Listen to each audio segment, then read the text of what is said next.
আমি একটা দুর্বল গাধা নিয়ে মক্কার দিকে যাচ্ছিলাম। জোরে কোন দিকে? মক্কার দিকে যাচ্ছিলাম। কারণ সেই সময় কুরাইশ বংশের নিয়ম ছিল তাদের সন্তানদেরকে তাদের মায়েরা দুধ পান করাতো না। তাদের সন্তানদেরকে তাদের মায়েরা কি করাতো না? সেই সময় কুরাইশ বংশ ছিল সবচাইতে উচ্চ বংশ। সেই জন্য আমি ধনী ঘরের একটা সন্তানকে নেওয়ার জন্যে আমি দরিদ্র হালিমাতুস সাদিয়া যখন মক্কার দিকে রওনা দিলাম, রাস্তার মাঝখানেই মেয়েরা বলতেছে আর মক্কায় গিয়া লাভ নাই, কারণ ধনী ঘরের সব সন্তান আমরা নিয়েছি, একটা এতিম সন্তান পড়ে পড়ে কাঁদতেছে যে জন্মের আগে বাপ হারাইছে। হালিমাতুস সাদিয়া বলেন, রাস্তার মধ্যেই খবর শোনার সঙ্গে সঙ্গে আমার মনে বড় কষ্ট হলো। অভাব নিয়ে মক্কার দিকে রওনা দিলাম, আর রাস্তার মধ্যে জানতে পারলাম ধনী ঘরের সব সন্তান শেষ, যেটা আছে সেটা হলো এতিম, জন্মের আগেই বাবা মারা গেছে। তাহলে সেই সন্তানকে নিয়ে তো আমার কোনো লাভ হবে না। কোনো লাভ হবে? হালিমাতুস সাদিয়া গাধাকে বলতেছে, গাধা রে চল ফিরে যাই বনি সাদ গোত্রে, আবার তাইফে ফিরে যাব, আর মক্কায় যাব না। হালিমাতুস সাদিয়া বলে, আমি তাকায় দেখি গাধার দুইটা কান খরগোশের মতন খাড়া করেছে। আমি গাধাকে ফিরে যেতে পারি তাইফের দিকে, আর গাধা পাগলের মতন দৌড়াই মক্কার দিকে। বর্তমানে যেখানে কাবা ঘর, যারা হজ করেছেন তারা রাসূলের বাড়ি দেখছেন, যে ঘরে রাসূল জন্ম নিয়েছে সেই ঘর হলো কাবা থেকে, আল্লাহর কাবা ঘর থেকে মাত্র 300 মিটার, 300 মিটার পূর্ব দিকে। জোরে কোন কত মিটার? 300 মিটার পূর্ব দিকে হলো আল্লাহ রাসূল যে ঘরে জন্ম নিয়েছে সেই ঘর। এখনো সৌদি সরকার রাইখা দিয়েছে, তবে ঘরকে বানাইছে লাইব্রেরি। জোরে কোন কি বানাইছে? লাইব্রেরি। এই যে কাবার কাছে এসে হালিমাতুস সাদিয়া বলে, আমার গাধা ঘুরমি খেয়ে পড়ে গেল, কাবা ঘরের কাছে গাধা পড়ে গেল। মানে এই যে দৌড়াইছে, দৌড়ানোর কারণে দুর্বল পড়ে গেছে। ইতিমধ্যে এক মুরব্বী আমাকে লক্ষ্য করে বলতেছে, মা অনেক মেয়েরা এসেছিল কিন্তু আমার এতিম নাতিরে কেউ দেখলো না। আমার এতিম নাতিকে নেওয়া তো দূরের কথা, এক নজর তারা দেখলো না। তুমি যখন সবার পরে আইছো, তুমি কি একটাবার আমার এতিম নাতিরে দেখতে চাও? হালিমাতুস সাদিয়া বলে, মুরব্বী কারো সন্তানকে দেখার জন্য আমি আসি নাই, আমি এসেছি ধনী ঘরের সন্তান নেব, বিনিময়ে অনেক হাদিয়া পাবো।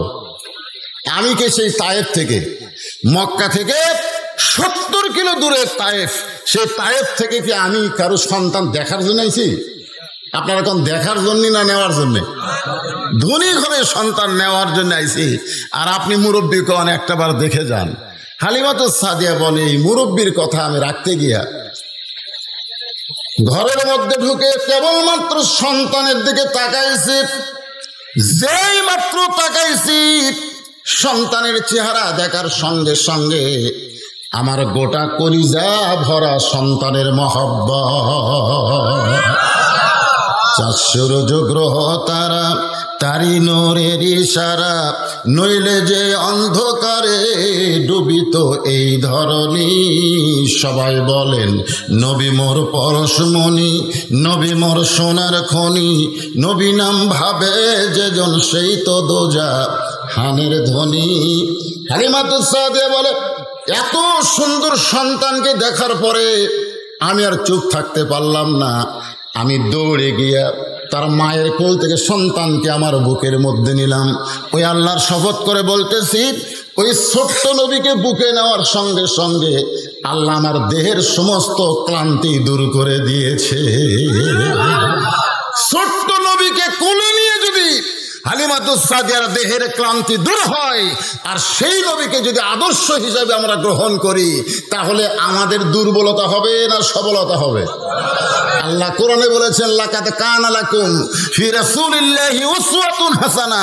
যদি সফলতা অর্জন করতে চাও তাহলে রাসূলের আদর্শকে গ্রহণ করে নাও। আজকে বাংলার মুসলমান রাসূলের আদর্শ গ্রহণ করেনি বলে তারা অন্য কিছু ভয়ে আছে। জোরে কোন কথা ঠিক কিনা? রাসূলের সৈনিক হন, দুনিয়ার কোনো কিছুর ভয় আপনার কলিজার মধ্যে আল্লাহ দেবে না। এমন ভাবে চাপা ধরছে, এটা দেখে আমিনা বলতেছে, তুমি কে গো? অনেক মেয়েরাই ছিল আমার সন্তান ইতিম বলে ঘরের দিকে আসে নাই। আর তুমি ঘরের মধ্যে ঢুকে আমার সন্তানকে দেখে বুকে ধারণ করলা, তুমি কি আমার সন্তানকে নিবার চাও? হালিমাতুস সাদিয়া বলে, যে সন্তানকে বুকের মধ্যে ধারণ করেছি এই সন্তানকে আর মাটিতে নামাতে চাই না। হালিমাতুস সাদিয়া ওই কথাগুলো আরবিতে লিখে রেখেছেন। আমি মক্কা থেকে নবীকে আমার ঘরে নিয়ে আসলাম।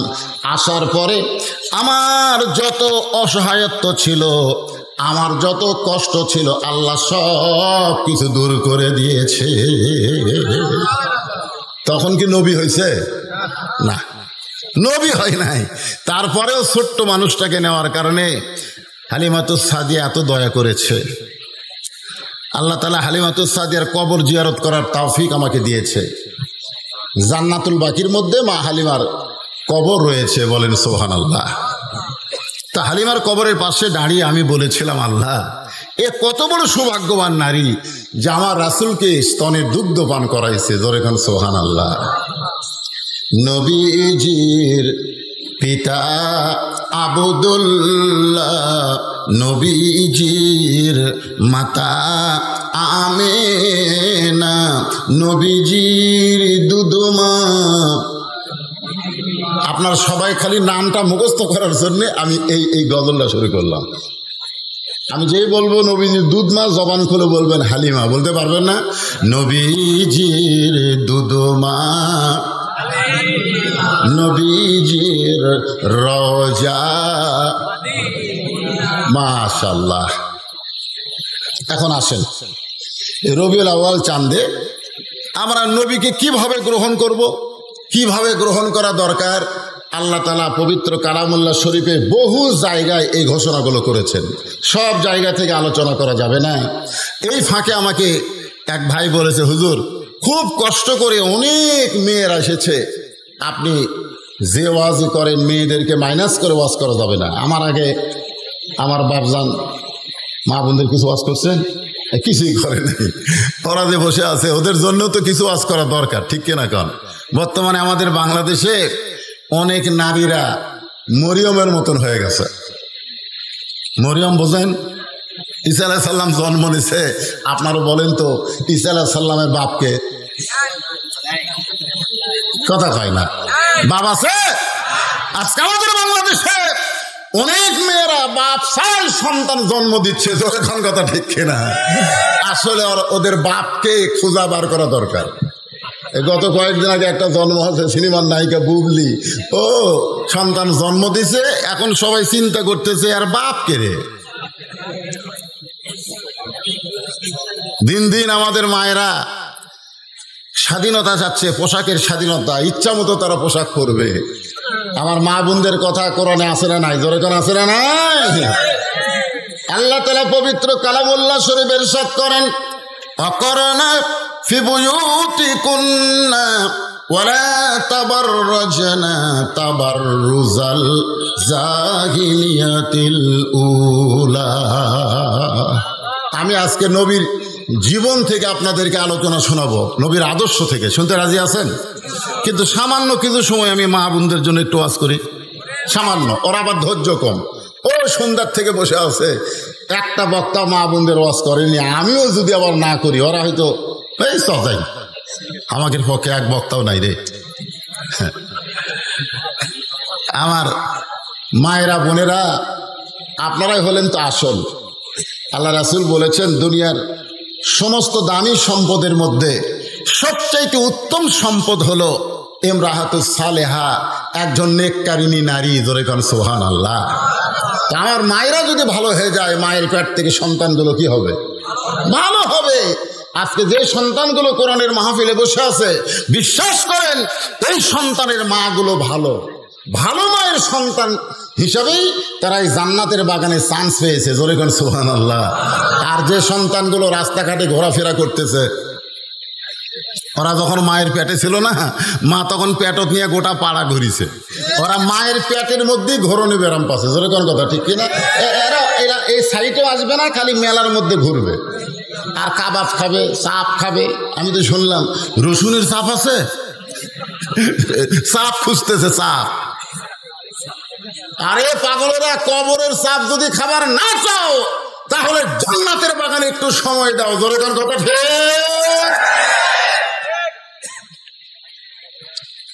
আমার মায়েদের জন্য সামান্য একটা ওয়াজ করি। এটা হচ্ছে মদিনায় আল্লাহ রাসূল ঘরের মধ্যে বসে আছেন। ইতিমধ্যে ফাতেমা নবীর মেয়ে ঘরের মধ্যে ঢুকছে। যেই ঘরের মধ্যে ঢুকছে নবী মুচকি মুচকি হাসতেছে। আপনারা বলেন তো, বাবা ঘরের মধ্যে বসে আছে আর মেয়ে যদি ঢোকে আর বাপ যদি হাসে, তাহলে মেয়েদের শরম কম না বেশি? আপনাকে এলাকার মেয়ের শরম কম না বেশি? কম। মেয়েদের শরম খুবই বেশি। আমি এটা বোঝার কারণ হলো আল্লাহ আমাকে 3টা মেয়ে দিছে। 3টা মেয়ে দিছে, আমি বুঝবার পারছি তো যে মেয়েদের শরম কেমন। আমার 3টা মেয়ের কোনো মেয়ে আজ পর্যন্ত আমার কাছে নির্দিষ্ট অঙ্কের টাকা চাইনি। যখন কোনো কিছু দরকার তখন ঘরের মধ্যে এসে ঘুরঘুর করে ঘরে। আমি জিজ্ঞাসা করি, মা কিছু লাগবে? যদি আপনি বোঝেন। আমার কয় যদি আপনি বোঝেন। আমি পকেট থেকে বের করে 200 টাকা দিলাম, ওখানে ঘুরতেছে। আমি বললাম, মা আর লাগবে? যদি দেন। তো আবার 100 টাকা দিলাম। আমি যেই বললাম, মা আর কি তোমার লাগবে, তখন বলে আলহামদুলিল্লাহ। কেমন লাগলো? আমার তো বড় ভাইয়ের ছেলেও আছে, মেয়ে আছে। ওরে একদিন জিজ্ঞাসা করলাম, কে রে ভাই, তোর ছেলে যখন তোর কাছে টাকা চায় কিভাবে চায়? তো আমার বড় ভাই বলতেছে, শালার লাগবে 104,000।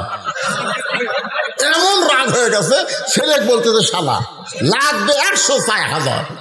আমি সেদিন বুঝলাম নারীদের শরম আছে, পুরুষদের শরম কম। জোরে কোন কথা ঠিক? আমার সম্মানিত মায়েরা শোনেন, ঘরের ভিতরে নবী যখন মুচকি মুচকি হাসে, মা ফাতেমা তখন বলে, বাবা আমাকে দেখে হাসার কারণ কি? আল্লাহ রাসূল বললেন, মা একটা খবর তোমাকে অনেক দিন হলে দিবার চাই, কিন্তু খবরটা দেই না। ফাতেমা বলে, বাবা কি খবর?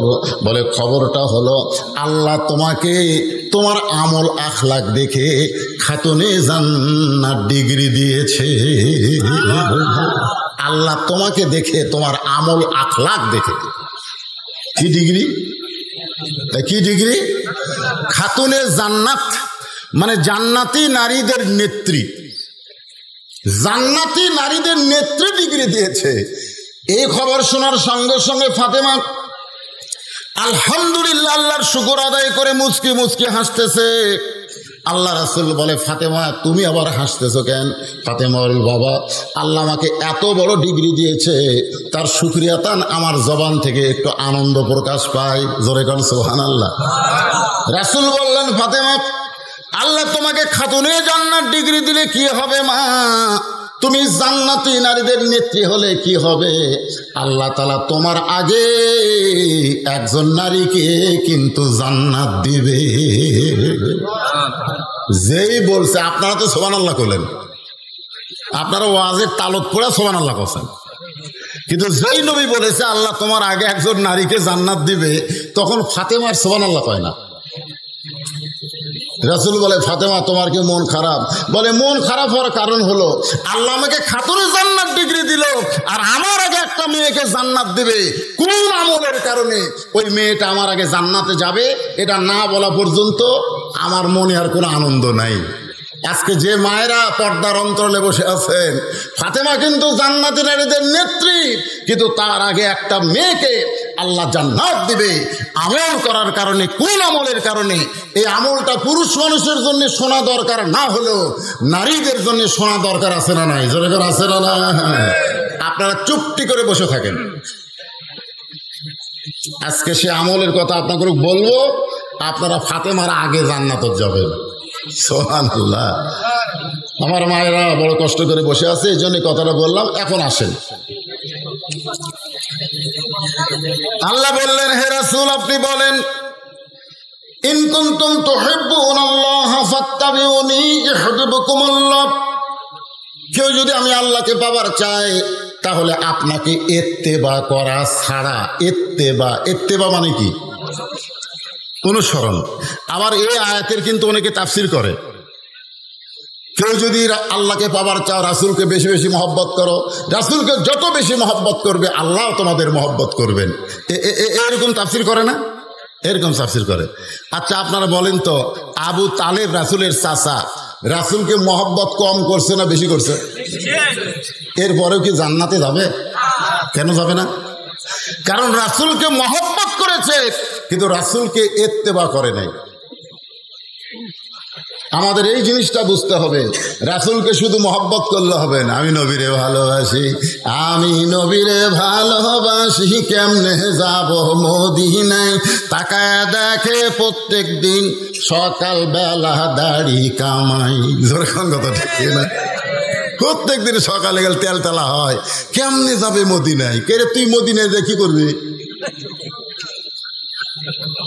রাসূল তো তাকে গ্রহণ করা লাগবে।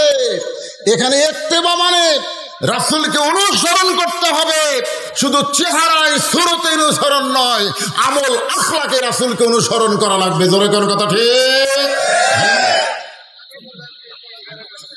আল্লাহ রাসূলের 40 বছর পর্যন্ত একটা শত্রু গোটা মক্কায় অনুবীক্ষণ যন্ত্র দিয়ে খুঁজে পাওয়া যায়নি। 39 বছর পর্যন্ত একটা শত্রু রাসূলের মক্কাত নাই। কিন্তু যেই 40 বছরে আল্লাহ তাআলা এই কোরআন শরীফ নাজিল করছে, এই যুবকেরা মনোযোগ দিয়ে শোনেন। আজকে আমাদেরকে বলে হুজুর সব ওয়াজ করবেন না, সব ওয়াজ চলবে না। রাসূলের হওয়া থেকে 39 বছর পর্যন্ত ওয়াজ করেন, কোনো সমস্যা নাই। মানে আবু জেহেল মার্কা। জোরে কোন কথা ঠিক কিনা ভাই? কিন্তু যুবকেরা খালি ফেসবুক চালাও না।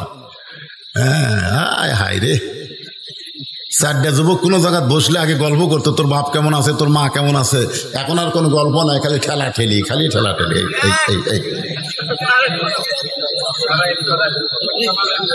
যে যুবকেরা ফেসবুক নিয়ে ইন্টারনেট নিয়ে ব্যস্ত হয়ে গেছে, সেই যুবকদেরকে কোরআনের পথে আনাটা খুবই কঠিন। জোরে কোন ঠিক? হ্যাঁ ভাই, যুবকেরা একটু মনোযোগ দিয়ে শোনো বাবা, তোমাদের এই যৌবন থাকবে না, এই যৌবন থাকবে না, এই যৌবনে ভাটি পড়বে। এই যৌবন একদিন চলে যাবে। এই যৌবনটাই আল্লাহর পছন্দ। হাসরের ময়দানে যখন আমরা দাঁড়াবো, আমাকে বলবে ওদ রশিদ, তোর শৈশবকাল আর তোর বুড়াকালের কোনো হিসাব দেওয়া লাগবে না, তুই যৌবনকালে কি আমল করছিস সেই হিসাব দিয়ে জান্নাতে যা। আমাকে আল্লাহ বলবে যে তোর বুড়া কালে, বুড়া বয়সের কাল এর দরকার নাই, আর শৈশবকালের দরকার নেই, যৌবনকালে কি করছিস এই যৌবনের হিসাব দিয়ে জান্নাতে যাও। তাহলে আমরা যারা যুবক আছি, এই মুহূর্তে হলো আপনাকে হিসাবের বয়স। জোরে কোন ঠিক? প্রত্যেকটা ধাপ, প্রত্যেকটা কথা হিসাব করে বলতে হবে। তাই রাস্তাঘাটে না ঘুরে, ওই রোশনের চাপ না খায়া তোমরা কোরআনের মাহফিলে চাপ দাও। চলে আসো বাবা, চলে আসো, আসেন। অত্যন্ত গুরুত্বপূর্ণ আলোচনা আপনাদের সামনে উপস্থাপন করা হচ্ছে। তাহলে আল্লাহ রাসূলের 40 বছরে যখন এই কোরআন শরীফ আল্লাহ নাজিল করলেন, খুব খেয়াল করবেন, এই কোরআনের প্রথম শব্দ হলো ইকরা। ইকরা মানে পড়ুন। ইকরা মানে কি? পড়ুন। আজকে আমাদের বাংলাদেশের ছেলেরা কোরআন তেলাওয়াতে চ্যাম্পিয়ন হচ্ছে। সুবহানাল্লাহ। যাদের পিছনে সরকার কোটি কোটি টাকা খরচ করে, ওরা তো বিশ্বকাপ দূরের কথা, বিশ্বের একটা চা কাপ পর্যন্ত আনবার পারে না। ধরে এখন ঠিক কিনা? এই যে ক্রিকেট খেলা, হাই রে, এশিয়া কাপত যা মার খেলো ভাই, একটা দেশকে ঠকাবার পারে নাই। ধরে এখন ঠিক কিনা? আফগানিস্তানের কাছে গাপ খাওয়া, এর কে বেতন 4 লাখ টাকা, 5 লাখ টাকা, মাথা ঘরে। কতদিন আগে মেয়ে মানুষেরা, আমাকে মেয়েরা হাফ প্যান্ট পিন দেয়, ওই নেপালে ফুটবল খেলা নাকি জিতিছে, হাইরে বিমানবন্দরে গলাত মালা ভাই। আর আল্লাহর কোরআন, একটু মনোযোগ দিয়ে শোনো যুবকেরা। বিইসমি রাব্বিকাল্লাযী খলাক, খলাকাল ইনসানা মিন আলাক। একটু মনোযোগ দিয়ে শুনবেন। এই যে খালাকাল ইনসান, মানুষকে আল্লাহ সৃষ্টি করেছেন, এই মানুষ সৃষ্টি করার আগে আল্লাহ 3টা শপথ করছে। জোরে কোন কয়টা? দেখেন আমাদেরকে আল্লাহ কত ভালোবাসেন। মানুষ পশু পক্ষী না হয়ে, জিন ফেরেশতা না হয়ে আল্লাহ যে আমাদেরকে মানুষ করছে, খুশি না বেজার? হ্যাঁ, দেখেন আল্লাহ শপথ করছে 3টা। 1 নম্বর শপথ হলো তিনের শপথ। 2 নম্বর শপথ হলো জাইতুনের শপথ। 3 নম্বর শপথ হলো অতুরি সিনিন ওয়া হাযাল বালাদিল আমিন, নিরাপত্তা নগরীর শপথ। এরপর আল্লাহ বলতেছেন লাকাদ খালাকনাল ইনসানা ফি আহসানি তাকবীম, আমি মানুষকে সর্বোত্তম আকৃতি দিয়ে সৃষ্টি করেছি। আমাদের যদি শুধু মানুষ করতো তাও হতো, মানুষ না করে মুসলমানের ঘরে আমাদেরকে কোরআন নামক হেদায়েত আল্লাহ দান করেছে। জোরে কোন সুবহানাল্লাহ। চলে আসলেন খাদিজার কাছে, কোরআন পাশে, শরীর ঘামতেছে, জুব্বা টুব্বা সব ভিজে গেছে। খাদিজা বলতেছে আজকে খিদা বেশি লাগছে নাকি? আমি প্রতিদিন আপনাকে গাড়ি হীরার মধ্যে খাবার সাপ্লাই করি, আমি নিজে যায় খাবার দেই, আর আজকে নিজেই চলে আইছেন। রাসূল বলতেছেন খাদিজা আর গাড়ি হীরাই থাকার দরকার নাই, আর অন্ধকারে থাকার দরকার নাই। আল্লাহ সিরাজাম মুনিরা নামক কোরআনের আলো আমাকে দান করেছে। জোরে কোন সুবহানাল্লাহ। আল কোরআনের আলো ঘরে ঘরে আলো আছে, রাস্তাতে আলো নাই। যখনই ঘরের থেকে বাইরে হলাম, ঘর তো আলো। যে বাইরে হলাম একজন এই লাইট ধর, তখন আমার আসাদুল ইসলাম ও আবার এই মোবাইলে লাইট ধরলো। তার মানে কি খালি ঘরও তো আলো থাকলে হবে না, রাস্তা তো আলো থাকা লাগবে। জোরে কর ঠিক কিনা? হ্যাঁ, তাহলে এই স্লোগান চলে কেন? এই স্লোগান তো আবু জাহেলের স্লোগান। এই স্লোগান আমাদের চলবে না। আমাদের বলতে হবে আল কোরআনের আলো সব জায়গায় জালো। জোরে কোন ঠিক? স্লোগানটা যুবকেরা, মুরব্বীরা না দেন, আপনাকে দরকার নেই, আপনারা ওল্ড মডেল হয়ে গেছেন। আপনারা তো যুবক থেকে যদি, যৌবন থেকে যদি কোরআনের আন্দোলন করতেন, আজকে বাংলাদেশে বাতিলের কোন আস্তানা থাকতো না। জোরে কোন ঠিক? কিন্তু আপনার যৌবন থেকে আন্দোলন করেননি বলে আমাদেরও এখন বুড়া হয়ে এই যুবকগুলা সাইজ করা লাগতেছে। এই যুবকেরা গলা খাকারে দাও। আমি যেই বল আল কোরআনের আলো, আপনার বলবেন সব জায়গায় জানো, বলতে পারবেন না? আল কোরআনের আলো, কোরআন হাদিস যেখানে, দুনিয়ার মুসলমান লিল্লাহি।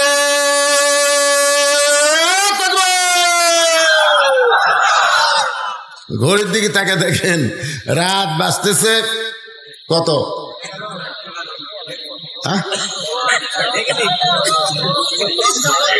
আচ্ছা 10:55 মনে করেন, 11ই ধরেন। 11টার সময় আপনাদের চেহারা মনে হচ্ছে কেবল রাত 8টা বাজলো। একটা স্লোগান দিলে যদি আমাদের রাতের ঘুম চলে যায়, সেই স্লোগান দিয়ে বাংলাদেশের বাতিল শক্তিকে ভারতে পাঠানো যাবে কি যাবে না? কিন্তু আমরা তো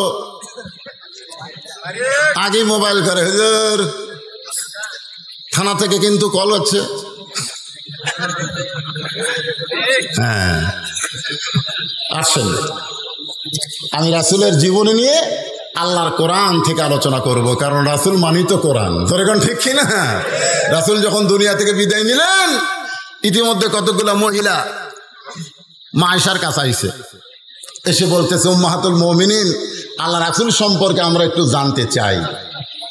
কে জানতে চায়? কিছু মহিলারা তো রাসূলের কাছে আসেনি। এখনকার পীরের কাছে যেটা মুরিদের বইয়েরা যায়, মহিলা সাহাবীরা তো রাসূলের কাছে আসে নাই, বরং তার স্বামীরা ঈমান গ্রহণ করছে। আর সেই ঈমানের দায়িত্ব বাল্লিগু আননেওয়ালা আয়া তারা বিবিদের কাছে কলেমার দাওয়াত দিছে। সুবহানাল্লাহ। আর এখনকার ভণ্ডরা কি কয়, তুই মুরিদ হইছিস, তোর বউ হবি না? তো কয় হুজুর বউ তো লাফাই হওয়ার জন্যে, কয় তাহলে একদিন নিয়ে আয়। এরা সব মুরিদ কবে না, যারা জুয়ান তাকলা। তো জুয়ান তাকলা বউ নিয়ে গেছে যে হুজুর আমার বউটাও মুরিদ হবার চাই। তখন বলতে তুই বাইরে থাক, তোর বউকে ভিতরে দে। ভিতরে দিয়ে দরজা বন্ধ করে মুরিদ দেয়। মুরিদ একজন নাউজুবিল্লাহ কয়, আর আগামীকাল কবেন আপনারা? হ্যাঁ, এরকম ভণ্ডামি আমাদের বাংলাদেশে আছে না নাই? একটু মনোযোগ দিয়ে শুনবেন। আল্লাহ রাসূল সম্পর্কে মহিলারা বলতেছে, মা রাসূল সম্পর্কে আমরা একটু জানতে চাই। আয়েশা বললেন, তোমরা নবী সম্পর্কে জানবে না আমার স্বামী সম্পর্কে জানবে? কথাটার মধ্যে গুরুত্ব আছে না নাই? তোমরা নবী সম্পর্কে জানবে না আমার স্বামী সম্পর্কে জানবা? মহিলারা বলতেছে, নবীও যিনি আপনার স্বামীও তিনি, নবীও যিনি আপনার স্বামীও তিনি। আয়েশা বলতেছে, এইটা তোমরা বাহির থেকে অনুমান করে বলতেছো নবীও যিনি আমার স্বামীও তিনি, কিন্তু শুনে নাও, আমি স্বামী হিসাবে 9 বছর থেকে 18 বছর পর্যন্ত আমার নবীকে দেখছি। আমি 9 বছর ধরে আমার স্বামীকে দেখছি। ধরে কোন কয় বছর? এই 9 বছরের মধ্যে আমি মাত্র 3 বার আল্লাহর নবীকে দেখেছি। আর সুবহানাল্লাহ কয় না? এই আয়েশা কি ভুল কইছে? যে 9 বছর মা আয়েশা যখন নবীর ঘরে আইছে তখন আয়েশার বয়স কত? 9 বছর। জোরে কোন কয় বছর? 6 বছরে বিয়ে হয়েছে, 9 বছরে ঘরে আইছে। আর যখন নবী দুনিয়া থেকে বিদায় নিছে তখন আয়েশার বয়স হলো 18 বছর। তাহলে সর্বসা করলে কয় বছর? 9 বছর। এই 9 বছরে আমি আমার স্বামীকে দেখেছি। কাকে দেখেছি? আর নবী হিসাবে দেখছে মাত্র 3 বার। সমস্ত মহিলারা বলে, তাহলে নবী আর স্বামীকে আলাদা নাকি? আয়েশা বলতেছে, আমার নবী সবসময় নবীগিরি ফলাই নাই। নবী যখন বিবিদের কাছে আসতেন তখন পৃথিবীর শ্রেষ্ঠ স্বামী হয়ে যেতেন। জোরে কান সুবহানাল্লাহ। আমার নবী যখন সন্তানের কাছে যাইতেন পৃথিবীর শ্রেষ্ঠ বাবা হইতেন। আমার নবী যখন নাতিদের কাছে যাইতেন তখন পৃথিবীর শ্রেষ্ঠ নানা হইত। আমার নবী যখন দাওয়াতের কাজে যাইত পৃথিবীর শ্রেষ্ঠ দাঈ আল্লাহ হয়ে যেত। আমার নবী যখন জিহাদের ময়দানে যাইত বাতিলের বিরুদ্ধে শ্রেষ্ঠ সেনাপতি হয়ে যেত। আমার নবী নবী হিসাবেও যেমন 1 নম্বর, স্বামী হিসাবেও তেমন 1 নম্বর, নানা হিসাবে 1 নম্বর, বাবা হিসাবে 1 নম্বর, নেতা হিসাবে 1 নম্বর, সব দিক দিয়ে আমার নবী হলেন 1 নম্বরের 1 নম্বর। জোরে কোন সুবহানাল্লাহ। এই জন্য আল্লাহ বলেছে, এই পানসা নেতার পিছনে ঘুরিস না। এই পানসা নেতা পেশাব করে ঠিক মতো পানি নেয় না, 5 ওয়াক্ত নামাজ পড়ে না, এরকে পিছনে ঘুরে ঘুরে কয় হামান নেতা, হামান নেতা। এটা তো নেতা। আমরা এমন একজন মহামানবকে নেতা হিসাবে গ্রহণ করব যেই নেতার চরিত্রের সার্টিফিকেট স্বয়ং আল্লাহ দিয়েছেন।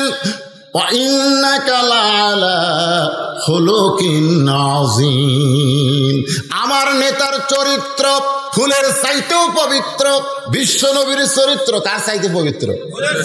তাহলে আমার নবীর চরিত্র, সবাই বলবেন, সবাই বলবেন। রবিউল আউয়াল মাস, বুঝতেছেন না? হ্যাঁ, নবীর আসার মাস আবার যাওয়ার মাস। আমার নবীর চরিত্র আল্লাহ কোরআন কারীম দিয়ে চরিত্রের বর্ণনা করেছেন। আল্লাহর 99 নামের মধ্যে একটা নাম হলো আজিম। সে আজিম নামটা নবীর চরিত্রের মধ্যে আল্লাহ ঢুকাই দিয়েছেন। এমন চরিত্রবান একজন মানুষকে আমাদের নেতা হিসাবে, আদর্শ হিসাবে গ্রহণ করার দরকার আছে না নাই? কম্বল দিয়ে ঢাকা দাও। আল্লাহ রাসূল বলতেছে খাদিজাকে কম্বল দিয়ে ঢাকা দাও। খাদিজা কয় গাও ঘামে জুব্বা ভিজে গেছে, আর এই সময় কম্বল দিয়ে ঢাকার কারণ কি? বলে ঢাকা দাও। মা খাদিজা রাসূলকে ঢেকে দিয়ে বললেন, আপনি নিরাশ হবেন না, আপনি অস্থির হবেন না, কারণ আল্লাহ আপনাকে যেটা দিয়েছে স্বয়ং কোরআন দেয় নাই, আল্লাহ তাআলাও আপনার সঙ্গে রয়েছে। অহুয়া মাকুম আইনা মা কুনতুম, আপনি থাকবেন যেখানে আল্লাহর সাহায্য, আল্লাহর মদদ থাকবে সেখানে। জোরে কোন সুবহানাল্লাহ। এখন কি করব? ঘরে ঘরে কোরআন শরীফ পড়বো? নবী ঘরে ঘরে কোরআন শরীফ পড়লেন। এই কোরআন শরীফ নিয়ে চিন্তা করলেন যে কোরআন তো একটা দাওয়াত। ওমান আহসানু কাওলাম মিম্মান দাআ ইলাল্লাহ। এই কোরআনের দাওয়াত নিয়ে আমি বাহিরে যাব। খাদিজাতুল কুবরা বললেন, এখন বাহিরে যাওয়ার পরিবেশ নেই, আপনি ঘরের মধ্যেই কোরআন চুপি চুপি পড়েন। কোরআন এমন একটা পড়া যেটা চুপি চুপি পড়লে হয় না, এটার আলাদা একটা মুজেজা রয়েছে। জোরে কোন কথা ঠিক কিনা? নবী কোরআন পড়েন, আশেপাশে খবর হয়ে গেল কানে কানে, কি যেন আব্দুল্লাহর পোলা ঘরের মধ্যে পড়তেছে। এটা কি পড়ে?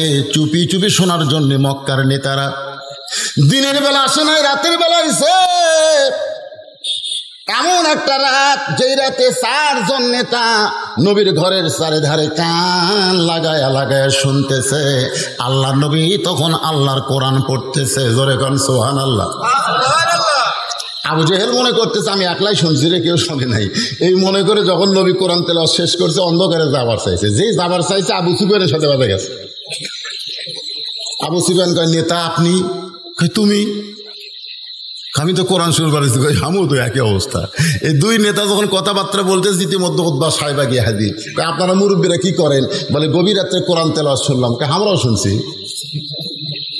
আবু জেহেল বলতেছে, এই দেখেন আবু জেহেলের কথা, কি সুন্দর কোরআনের বাণী রে, মনে হয় সারা রাত দাঁড়িয়ে দাঁড়িয়ে শুনি।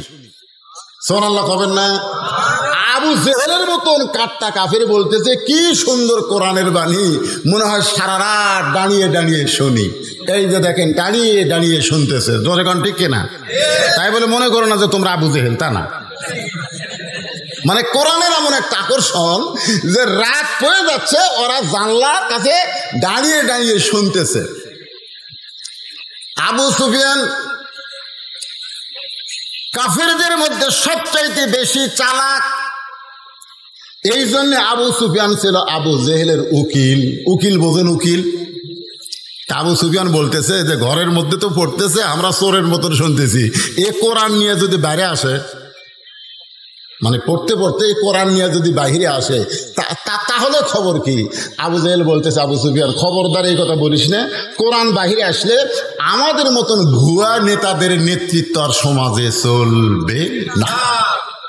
মারাত্মক কথা।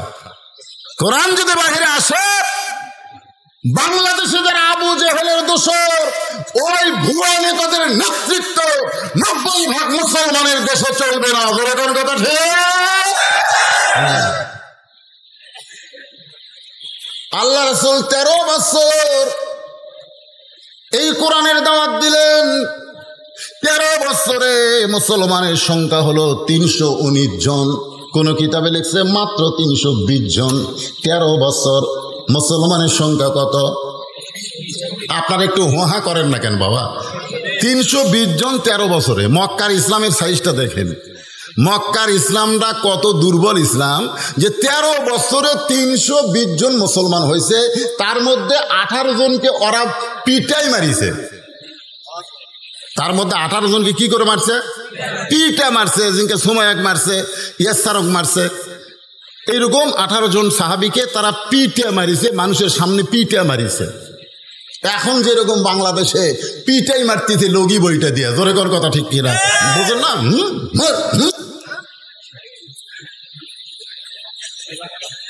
নবী আল্লাহর কাছে কয়, আল্লাহ এত কষ্ট করে এই কয়টা মুসলমান হলো, তার যদি এরা পিটাই মারে, তাহলে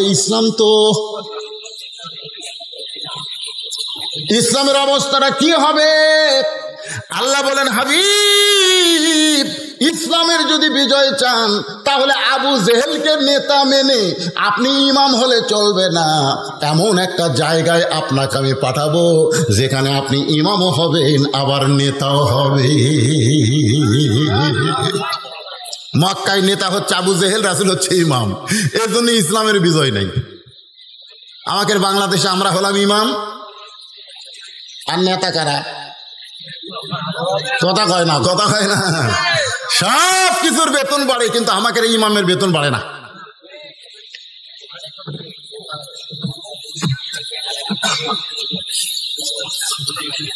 আপনাকে মসজিদের ইমামের বেতন গত বছর যা ছিল, মসজিদে তো উন্নয়ন করবেন, মাহফিলটাই তো মসজিদের উন্নয়ন করবে। তো ইমামের বেতন, ইমাম সাহেব কি এখানে আছে?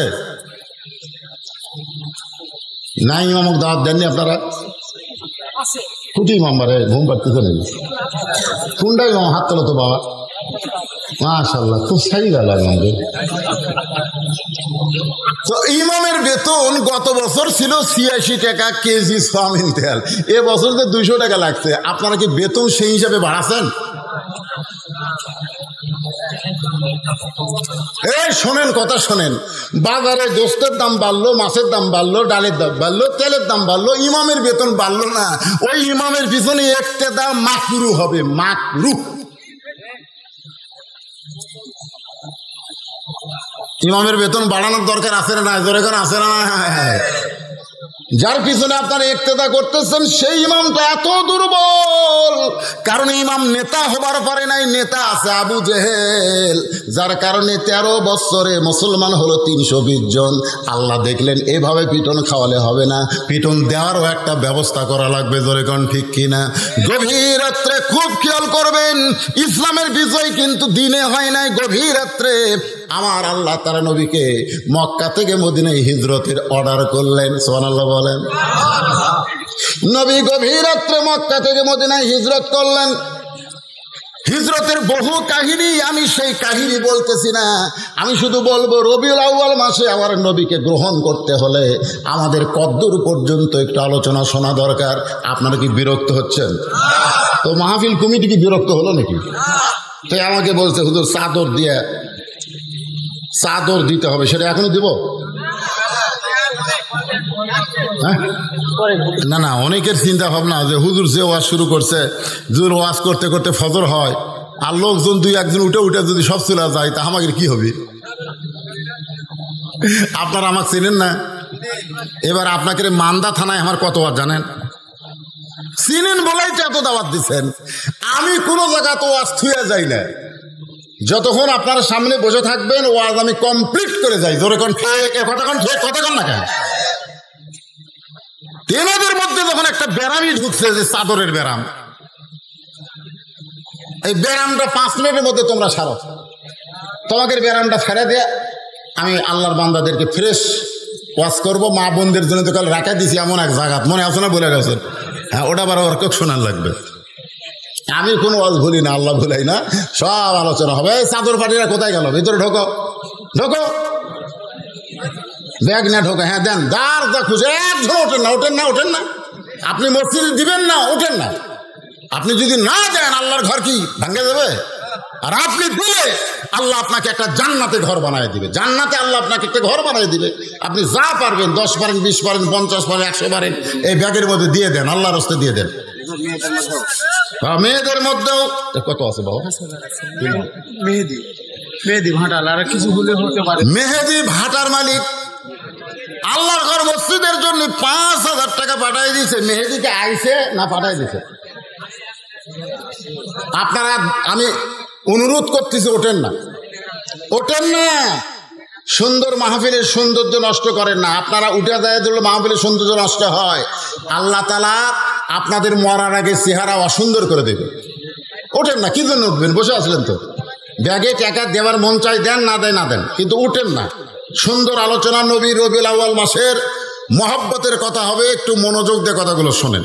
তো মেহেদি আল্লাহর একজন বান্দা 5,000 টাকা আল্লাহর ঘর মসজিদে দান করেছে।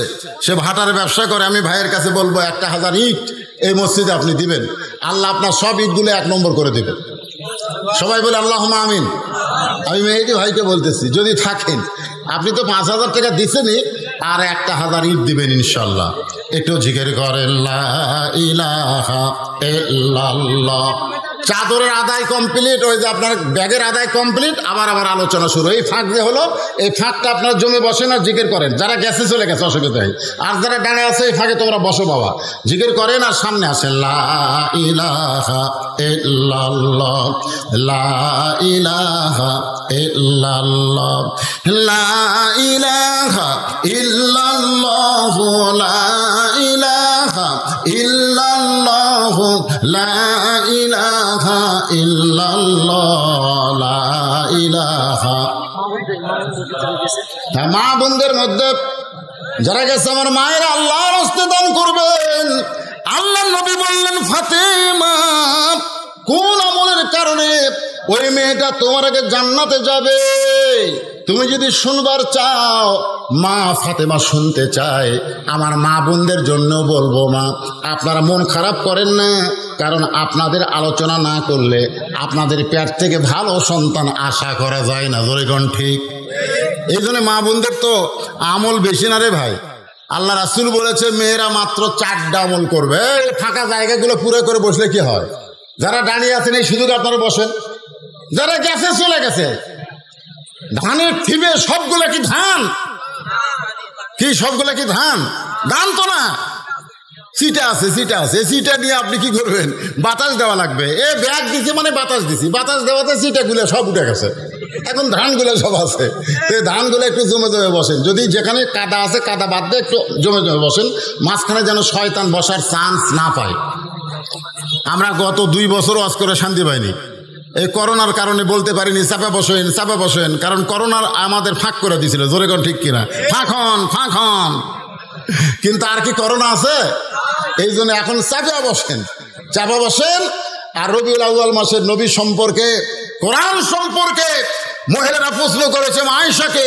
সে বলেছে 9 বছর আমার স্বামীকে আমি বহুবার দেখেছি, নবী হিসাবে দেখেছি মাত্র কয়বার?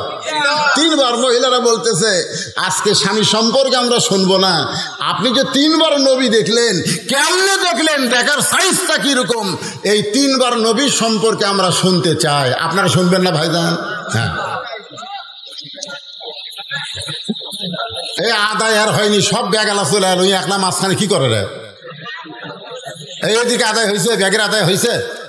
হ্যাঁ চলে আসেন বাবা, ব্যাগগুলো উঠে আসো। মাঝখানে কেউ ব্যাগগুলো হাঁটলে ওয়াজের নূর নষ্ট হয়ে যায়।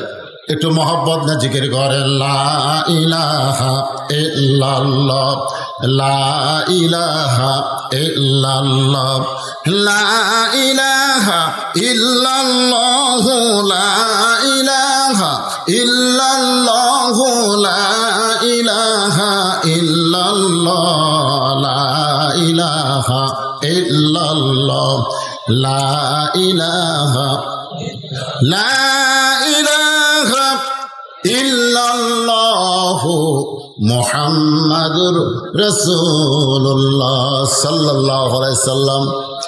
আয়েশা বলতেছে আমি জীবনে প্রথম নবীকে দেখলাম, প্রথম নবীকে দেখলাম, নবীর গায়ের জুব্বা ছিঁড়ে গেছে, নবী যে পোশাক পরেন সেই পোশাকটা ছিঁড়ে গেছে। ওই একটা মাত্র জুব্বা ছাড়া নবীর তখন দ্বিতীয় কোনো জুব্বা ছিল না। আমি একজন বিবি হয়ে আমার স্বামীর গায়ে ছেঁড়া কাপড় এটা আমি সহ্য করতে পারি না, কিন্তু সবসময় গায়ে রাখার কারণে আমি একজন গায়ে দেওয়া পাঞ্জাবি মানুষকে কেমনি সেলাই করে দেব? আয়েশা বলতেছে রে মেয়েরা, জীবনে প্রথমে নবীকে দেখলাম কেমনে শোনো। নবী যখন ঘুমায় গেছে আমার কাছে, নবী যখন আমার কাছে ঘুমায় গেছে, আমি তাকাই দেখি ওই ছেঁড়া পাঞ্জাবি জুব্বাটা নবী আল্লাহর ওপরে রাইখা দিছে। আমি এখন ওই জুব্বাটা সেলাই করব, কিন্তু তাকায় দেখি আমার ঘরে আলো জ্বালানোর মতন কোনো তেল ছিল না। আলো যদি জ্বালাবার না পারি তাহলে শুয়ের মধ্যে সুতা কেমনে ঢুকাই দিব? নবীর ছেঁড়া পাঞ্জাবি সেলাই করব কেমনে? আমি যখন এই চিন্তা করতেছিলাম, এমন সময় দেখি নবী আমার দিকে তাকায়া ঘুমায় আছে, আমার দিকে তাকায় ঘুমায় আছে। নবী এইভাবে হাত বাড়ায় বলতেছে, কেন আয়েশা তুমি কি আমার পাশে নাই, তুমি কোথায় গেলা? আয়েশা বলতেছে রে মেয়েরা শোনো, আমি চুপি চুপি নবীর পাঞ্জাবিটা নিয়ে আমি নবীর পাশেই দাঁড়িয়েছিলাম অন্ধকারে। রাসূল মুস্কে হাসিতে বলে, আয়েশা তুমি আমার গায়ের পাঞ্জাবি সেলাই করবা, কিন্তু ঘরে আলো নাই। ঘরে আলো না থাকলে কি হবে? আমি আলো তোমার কাছে রয়েছি। আয়েশা বলে, এই বলে নবী কপালে একটা হাত দিলেন, হাত দেওয়ার পরে হাতটা টান দিয়েছে, গোটা ঘর এত আলো যে একটা সুচ ঘরের মধ্যে পড়ে থাকলেও দেখা যাবে। আমি সুয়ের মধ্যে সুতা ঢোকায় যখন নবীর পাঞ্জাবিটা সেলাই করে দিলাম, এমন সময় আবার আলোটা কোথায় যেন চলে গেল। আমি নবীর কাছে গিয়ে বললাম, কি দেখলাম? ওগো আমি কি দেখলাম? আল্লাহ রাসূল বলেন, আয়েশা স্বামীর বুকের কাছে শুয়েছিলে, স্বামীর পাঞ্জাবিটা সেলাই করবা, কিন্তু আলো ছিল না। কিছুক্ষণ আগে যে আলো দেখলে, আমি তখন নবী হয়ে তোমার সঙ্গে দেখা দিয়েছি। এই জন্য আমাদের নবী আলো সিরাজাম মুনিরা। একটু মনোযোগ দিয়ে শুনবেন, সেই নবী দুনিয়াতেই রবিউল আউয়াল মাসে এসেছেন, আবার এই মাসে দুনিয়া থেকে মারা গেছেন। অনেকে বলে নবীর জন্ম মৃত্যু দিন। আমরা যারা নবীর আশেক হব, নবীর যাওয়ার দিনকে আমরা মৃত্যু দিন বলবো না, আমরা বলবো নবী বিদায় নিয়েছে। জোরে কোন কথা ঠিক কি না? নবী কি মারা গেছে নাকি? মারা গেছে? যদি মারা যায় তো আপনারা যে দরুদ পড়তেছেন, একদল ফেরেশতা আপনার মুখে দিয়ে সাল্লাল্লাহু আলাইহি সাল্লাম, এটা শেষ হওয়ার সঙ্গে সঙ্গে এই দরুদ নিয়ে রাসূলের রওজার পাশে গিয়ে হাজির হয়। ফেরেশতারা যায় রাসূলকে বলে, ইয়া রাসূলুল্লাহ, ওই যে মান্দার কি পাড়া, হ্যাঁ কয়া পাড়া, আপনার পাগল উম্মতেরা আপনার প্রতি দরুদ পড়েছে, এই দরুদগুলো জমালেন। তো রাসূল যদি মরে যায় তাহলে দরুদ জমা দেবে কেমনে? কথাটা বুঝলেন? আমার কথা কি বুঝলেন? হ্যাঁ, একটু মনোযোগ দিয়ে শুনবেন। মেয়েরা বলতেছে, মা আরো 2 বার আপনি নবীরে কেমনে দেখলেন আমরা শুনতে চাই। আমি একে একে সব কথাই বলবো, তবে এখন যেটা বলতেছিলাম, নবী হিজরত করে মদিনায় গেলেন। মদিনায় যাওয়ার পরে আপনারা জানেন নবী কিন্তু মদিনার অসংখ্য আনসার যারা মদিনার, তারা নবীর কাছে এসে ঈমান গ্রহণ করলো। মুসলমানের সংখ্যা বাড়া শুরু হয়ে গেল। কিন্তু মক্কার আবু জেহেল, উতবা, সাইবা, আবু সুফিয়ান, এদের মাথা ঘুরতেছে, এদের মাথা ঘুরতেছে। কেরে নবী যে গভীর রাত্রে মক্কা ছেড়ে মদিনায় গেল, মদিনায় যায় কি করতেছে? আচ্ছা আপনারা বলেন তো ভাই, যেই নবীকে ওরা দেখতে পারে নাই, সেই নবী ওদেরকে ওদের দেশ ছাড়িয়ে দিয়ে আর এক দেশত গেছে, তাহলে এরকে মাথা ব্যথার কারণ কি? গেছে গেছে ঝামেলা চলে গেছে, জোরে কোন ঠিক কিনা? তারপরেও আবার আবু জেহেলেরা গ্রুপেরা মিটিং করে বলতেছে, এই নবী যে মদিনাত গেল, মদিনায় যায় কি করতেছে দেখছেন? আচ্ছা আমরা বাংলাদেশে ইসলামী আন্দোলনের কর্মীরা কি করি, এই জন্য আমেরিকা মাথা ঘোরায় কেন? আমরা কি করি প্রতিবেশী ভারতের মাথা ঘোরে কেন? কারণ ওরা জানে কোরআনের আইন যদি কোনো পৃথিবীর ভূখণ্ডে চালু হয়ে যায়, ওই কোরআনের নূর দিয়ে গোটা পৃথিবী দখল হয়ে যাবে। আপনারা জানেন, ওরা জানে, ওরা জানে, সেই জন্যই তো শুরু করবে প্রণাম দিয়ে। আমাকে এলাকার 2 পুলিশ আমাকে বলতেছে, হুজুর আমরা ওই যে পূজা পড়া দিবার যাচ্ছি। আমি কইলাম প্রণাম করবো না নামাজ পড়বো? কি যে বিপদ হুজুর, আপনারা হাজার হাজার মানুষ ওয়াজ করেন, আমাকেও যাওয়া লাগে না? আরে 3 ঠ্যাক একজনের 10 হাত বানিয়ে থসে, ওকে আবার পড়া দেওয়া লাগে। তা আমি এক পুলিশ চৌকিদারে বললাম, কি হয়? কিছুক্ষণ পর পর আসে। আমি বললাম ভালোই তো প্রণাম করলো রে, কিন্তু দশমীর দিনে আবার কি করে, কয় ও যে বাঁশ দিয়া চোকা বাঁশ দেবরি পাশাত, আবার যাক প্রণাম করলো তাকে আবার লাত্তে লাত্তে ডুবেলো। জোরে করে কথা কর না কেন? যাক প্রণাম করলো তাকে আবার লাত্তে লাত্তে ভেঙ্গে ফেলে দিল।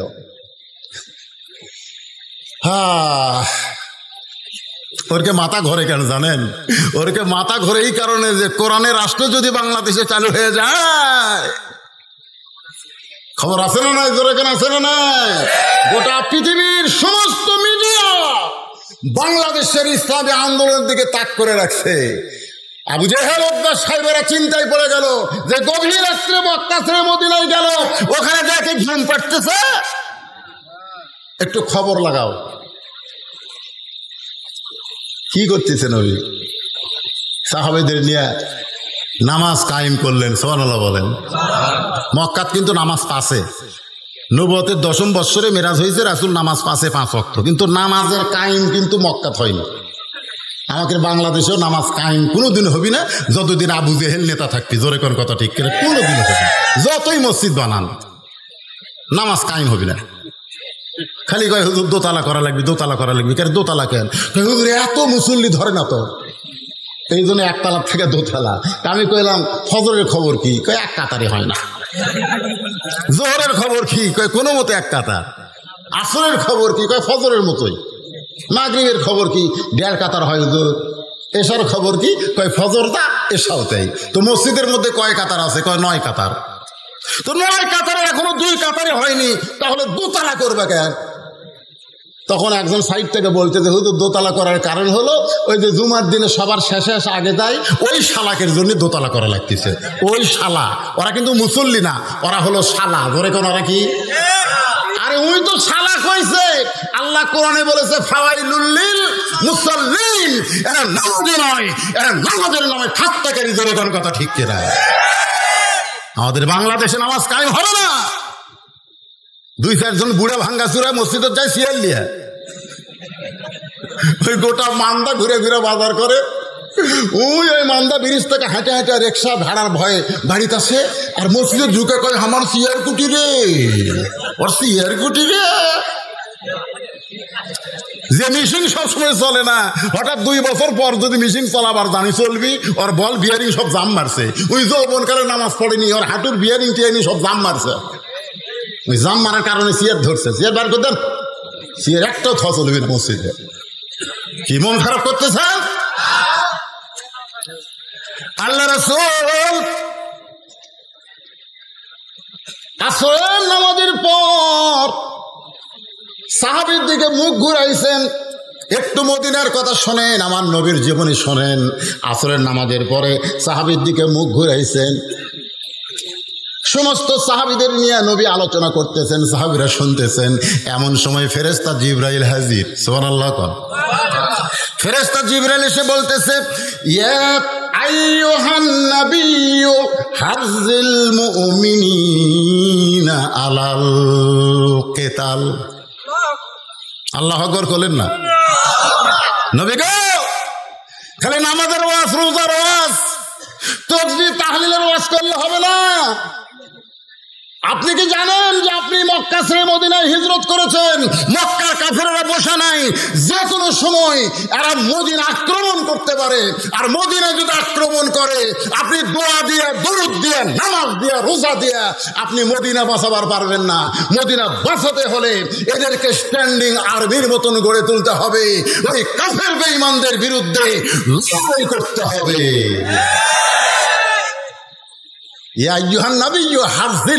হার্স মানে বোঝেন? হার্স মানে সৈন্য। খালি রুকু সেজদা করলে হবে না, এটাও করা লাগবে। ক্যাডার হওয়া লাগবে। ক্যাডার বোঝেন? পুলিশ দেখলে ভয় দৌড় দেন কেন? পুলিশ দেখলে দৌড় দেন কেন?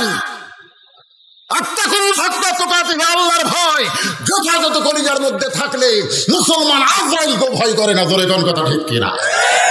আজরাইল তুই আমার জান কবজ কর, আমি জান্নাতে যাই। জোরে কেন সুবহানাল্লাহ। কেন মুসলমান ভয় কিসে? আল্লাহ কোরআনে বলেছে আমার রাস্তায় মর। দুনিয়ার মানুষ তোদেরকে মৃত্যু বললেও আমি আল্লাহ ঘোষণা করে দিলাম, ওয়ালা তাকুলু লিমান ইউকতালু ফি সাবিলিল্লাহি আমওয়াত বাল আহইয়া। বাল আহইয়া, তোর মৃত্যু নাই, তুই অমর।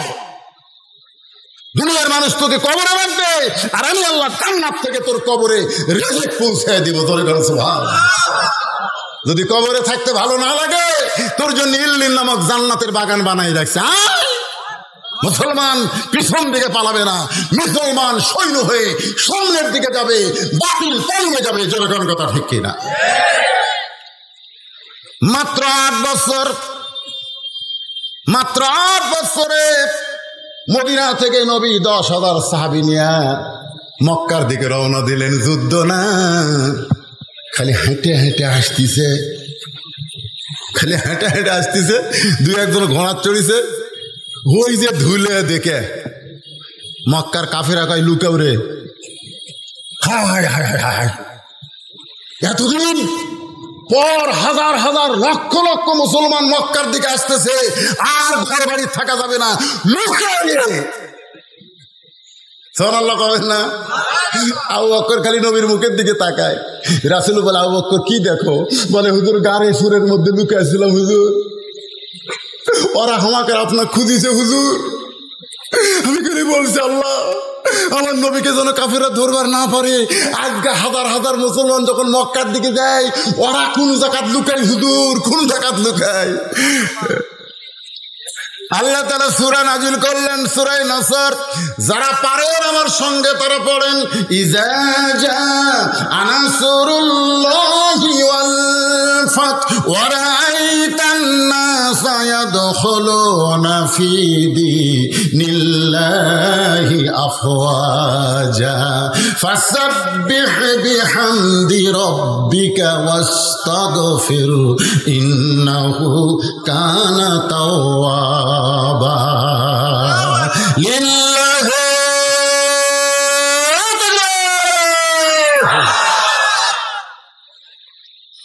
নাই রে, কেউ নাই। আল্লাহ রাসূল কাবা ঘর উঠলেন। কাবা ঘর উঁচু জায়গা, উঠে বললেন, মক্কার লোকেরা, আমি একদিন গভীর রাত্রে মক্কা ছেড়ে মদিনায় হিজরত করেছি, তোদেরকে পালান লাগবে না। তোরা যতই যুদ্ধ অপরাধী হ, আমি রাসূল তোদেরকে মাফ করে দিলাম, ফাঁসি দিব না। আমি রাসূল, ইসলাম মাফ করা, ইসলাম মাফ করা। 40 বছর পর ফাঁসি দেওয়ার নাম ইসলাম না। কাবা ঘরের উপর উঠে রাসূল বললেন, মাফ করে দিলাম রে। এ আবু জাহেলের বেটা ইকরাম ইবনে জাহেল, যে উহুদের ময়দানে নেতৃত্ব দিয়ে আমার দান শহীদ করেছিস, তোকে মাফ করে দিলাম। রে আবু সুফিয়ান, উহুদের ময়দানে তুই নেতা হয়েছিলিস, তোকে মাফ করে দিলাম। রে হিন্দা, আমার চাচা আমির হামজার কলিজা চাবায়ে খাইছিস, তোকে মাফ করে দিলাম। জোরে করে সুবহানাল্লাহ। হাসি মিথ্যা সাক্ষী দিয়ে হাসি দেয়। হ্যাঁ, মাফ করে দিছে। রাসূল কাবার উপর থেকে দেখে এক বুড়ি মানুষ টোপলা লিয়া পড়ে আর ওঠে। বুড়ির চাইতে টোপলা বড়। আল্লাহ রাসূল কয়, আমি আলামিন, আবু জেহেল ডিগ্রি দিচ্ছে, সেই নবী মাফ করে দিলাম, তারপরও বিশ্বাস নাই। নবী কাবা ঘর থেকে নেমে দৌড়ে গিয়ে বুড়িটার সামনে গিয়ে বললেন, বুড়িমা, আপনি এরকম এত বড় হাই টোপলা নিয়ে কোথায় যান? বুড়ি বলতেছে, বাবা তুমি জানো না, আব্দুল্লাহ এতিম পোলা মদিনা থেকে মক্কাতে সে যাকে পাচ্ছে তাকে মারতেছে। মিডিয়া ভুল প্রচার করছে। টুপিওয়ালারা জঙ্গি। সিনেমার মধ্যে হুমায়ুন ফরিদি, মস্ত বড় টুপি, মুখর দাড়ি। এই শালা এটিএম শামসুজ্জামান, ইয়া বড় টুপি, মুখর দাড়ি, যুদ্ধ করে মেয়ে মানুষ দেখলে চোখ মারে। ওরা মিডিয়া সিনেমা দেখে আসা কয়, হুজুরাই লুচ্চা রে। আপনারা কম তো এটিএম শামসুজ্জামান কি হুজুর, হুমায়ুন ফরিদি কি হুজুর? এই শালারা তো লুচ্চা, হুজুরের পোশাক পরে। এখন ওইটা দেখে যুবকেরা কয়, বজরশি তো মনে হয় তা। আল্লাহ নবী বললেন, বুড়িমা, আপনি যে কথা শুনেছেন সেইটা ঠিক নয়। আব্দুল্লাহ এতিম পোলাকে কি আপনি কোনোদিন দেখছেন? আপনি যদি তাকে দেখতেন তাহলে এমন কথা বলতে পারতেন না। বুড়ি বলছে যে, বালাই ষাট, খবরদার আব্দুল্লাহ এতিম পোলার কথা আমার কাছে বলিস না বাবা, ওর নাম শুনলে আমি হাত ফেল করব। এত ভয় খাওয়া খাচ্ছে, এত মিডিয়া খারাপ প্রচার করছে আমার নবীর চরিত্র নিয়ে। নাম বলিস না, নাম শুনলে হাত ফেল। আল্লাহ রাসূল বলে, বুড়িমা, তাহলে টোপলা তো টানতে পারতেছেন না, আমি আপনার কুলি হইয়া কোথায় যাবেন সেই পর্যন্ত আপনাকে টোপলা পৌঁছায় দিব। বুড়ি বলতেছে, তুই কোন মায়ের সন্তান রে? তোর মা ভালো, তোর বাবা ভালো। আমার পেটের 4টা সন্তান আব্দুল্লাহ এতিম পোলার ভয়ে হামাক ছাড়িয়া দৌড় মারছে। আমি বলছি, বাবা আমি তোরকে বুড়ি মারে আমার সাথে, আমার ছেলেরা বলতে, বুড়ি তুই মর, তোর টান বেড়াতে আমরা মরবো নাকি? আমার সন্তানের আমার ছেড়ে গেল, আর তুই কার মায়ের সন্তান আমার টোপলা টানবি? আল্লাহ রাসূল টোপলা মাথায় নিছে। বুড়ি বলতেছে, টোপলা নিয়ে কি পালাই যাবি? নই বললেন, পালাবো কেন, হাত ধরেন, তালদার পালাচ্ছি না। বুড়ি কয়, যাকবারে, কুলিও পেলাম, লাঠিও পেলাম। যেরকম সুবহানাল্লাহ, নবী আমার কুলি হয়েছে, বুড়ির লাঠি হয়েছে। পাহাড়ের গুহা পর্যন্ত এসে বলতেছে, বাবা এটা হলো নিরাপদ এলাকা, এই গুহার মধ্যে আমি থাকতে চাই। আমার অসংখ্য লোক এই পাহাড়ের গুহার মধ্যে লুকিয়ে আছে, আমি এইখানে লুকাবার চাই। আল্লাহ নবী গুহার মধ্যে বুড়িটা টোপলা দিয়া বলে, বুড়িমা তাহলে আপনি থাকেন, আমি এখন চলে যাব। বুড়ি বলতেছে, বাবা তুমি তো চলে যাবা, যাওয়ার সময় আমি তোমাকে একটা উপহার দেবার চাই। বলে, কি উপহার দেবেন? বলেন, আমার টোপলার মধ্যে একটা ছুরি রয়েছে, আমার টোপলার মধ্যে একটা ধারালো ছুরি রয়েছে, এই ছুরিটা আমি গোপনে রাইখা দিছি, যদি আব্দুল্লাহর এতিম পোলারে পাইতাম তাহলে এর বুক বরাবর আমি বসায় দিতাম। আমি আব্দুল্লাহর পোলারে পাইনি, তুমি যদি পাও এই ছুরিখানা তার বুকে বসায় দিও। নবী বুড়িটার ছুরি নিয়ে কান্দের, বলে মাবুদ, মক্কার মিডিয়া রাহমাতুল্লিল আলামিনকে এমন ভাবে প্রচার করেছে একটা বুড়ি পর্যন্ত তার বুকে ছুরি মারতে চায়। এখনো পৃথিবীর সব মিডিয়া কার দখলে?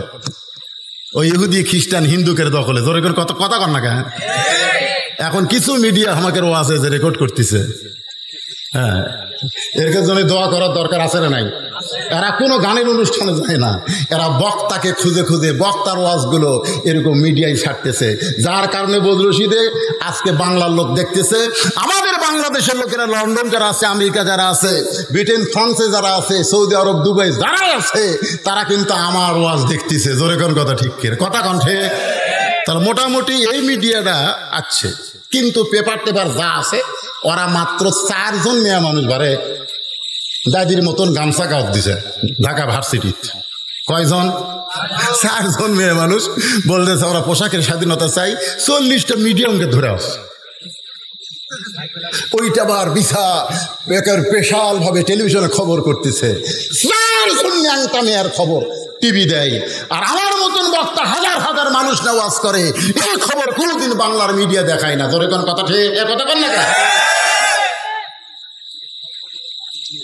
আল্লাহ রাসূল ছুরিটা নিয়ে কাঁদতেছে। বুড়ি বলে, বাবা, যদি তোমার ভয় লাগে তাহলে তুমি আমার সঙ্গেই গুহার মধ্যে থাকো, তোমাকে যাওয়া লাগবে না বাবা। আমার টোপলার মধ্যে অনেক খাবার আছে, আমরা 2 জন মিলে খাবার চাই। নবী কান্দের, বলে, বুড়িমা, আপনি যাকে মারার জন্য ছুরিটা আমার হাতে দিলেন, আমি সেই আব্দুল্লাহর এতিম পোলা। বুড়ি কান্দে আর চিল্লায় বলে, পাহাড়ের গুহার মধ্যে কে কোথায় লুকে আছো, বের হও। আর লুকিয়ে থাকো না, লুকিয়ে থাকার জন্য নয়, বরং বের হয়ে তাকায় দেখো, যেই মানুষটার ভয়ে আমরা লুকাইছি সেই মানুষটার চাইতে ভালো কোনো মানুষ দুনিয়াতে না। পাহাড়ের গুহার ভিতর থেকে সবাই মাথা বের করলেন। বুড়ি নবীর হাতে হাত দিয়ে বললেন, বাবা, আমি তোমার হাতে তোমার দলে ভর্তি হবার চাই। বাদান গো, ইজা জা নাসরুল্লাহি ওয়াল ফাতুহু ওয়া রাআইতান নাসা ইয়াদখুলুনা ফি দীনিল্লাহি আফওয়াজা।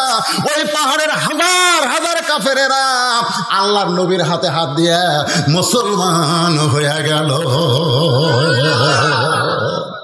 আজকে সেই নবীর কোরআন আমাদের কাছে আছে না নাই? যখন আছে না নাই? কিন্তু আমরা মুসলমান না হয়ে মুনাফিক। গোটা পৃথিবীর মধ্যে সবচাইতে বেশি মুনাফিকের দেশের নাম কি জানেন? দেখেন, আমি কর আগেই কষে, হায় হায় রে বাবারা, মনে কষ্ট নিয়ে না, বিবেকের কাছে আমি প্রশ্ন করতেছি। এই যুবকেরা, কারা কারা ঈশার নামাজ পড়েননি? আপনার বিবেককে প্রশ্ন করেন, কারা কারা?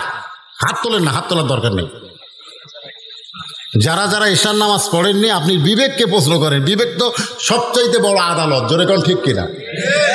আপনি যদি ঈশার নামাজ না পড়ে কোরআনের মাহফিলে বসে থাকেন, আপনি কি ফজরের নামাজ পড়বেন? তাহলে মসজিদের উন্নয়ন মানে কি? ও যে হাঁটুর মধ্যে একটা কাল্লা দিয়ে আছে, দেখেন তোর খবর কি? ও যাবে এবার বক্তা যদিও কালো হয় রে, চেয়ারের দিকে টাকা থাক।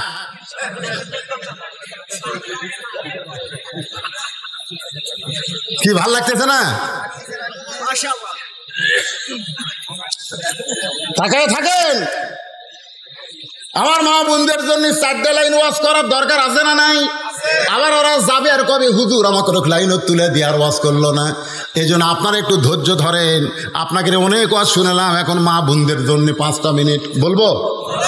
তার মধ্যে আমরা ওটা বসে করবেন নাকি যে হুজুর এখন মেয়ে একের ওয়াজ ধরতে আমরা যাই? আরে মেয়ে তো আমার বাড়িতে আছে না নাই? আছে না নাই? আসার সময় দাড়ি ধরে আদর করে, আমার বউ দাড়ি ধরা কয়, কখন আসবেন, কখন আসবেন? আমি কইলাম কেন, একলা ঘুম ধরে না? তো কয় না, একটা সময় বলেন কখন আসবেন, আজকে ওয়াজ কখন শেষ হবে? আমি কইলাম আজকে ওয়াজ করে মান্দা যাচ্ছি, মান্দার লোকেরা 12টার পরে ওয়াজ শোনে না।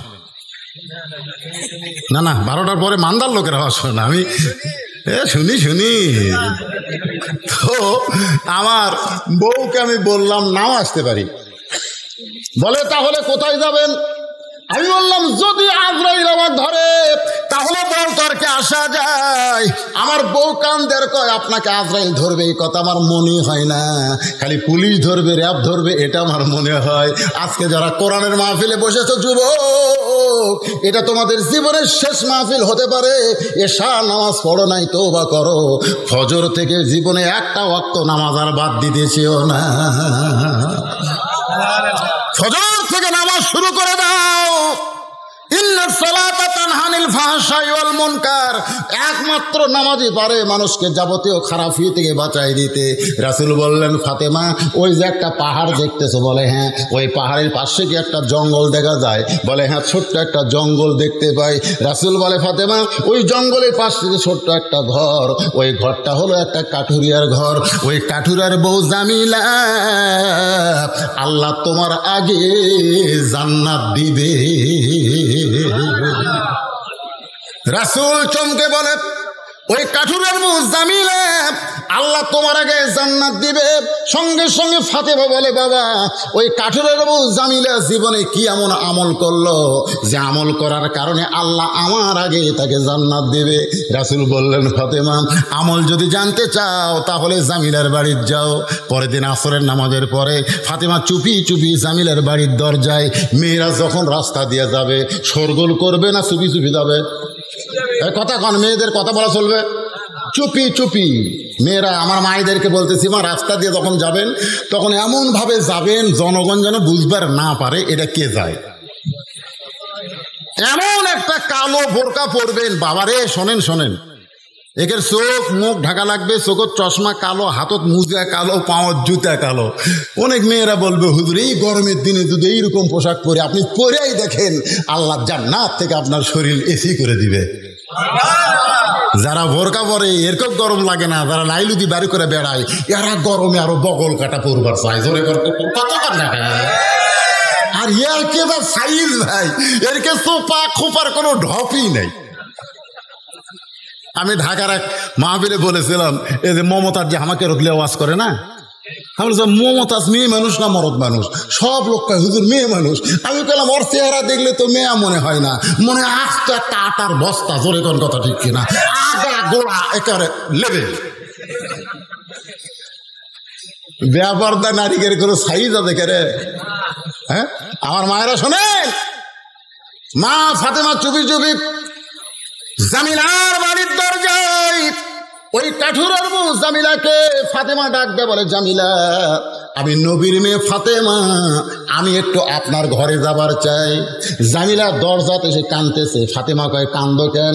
বলে কান্দার কারণ হলো সারা জীবন থেকে সাধনা করেছি আল্লাহ নবীর মেয়ে ফাতেমাকে এক নজর দেখতে চাই, নবীর মেয়ে ফাতেমাকে একটা নজর আমি দেখতে চাই। ফাতেমা বললে তাহলে দরজা খুললেই তো তুমি দেখা বাবা।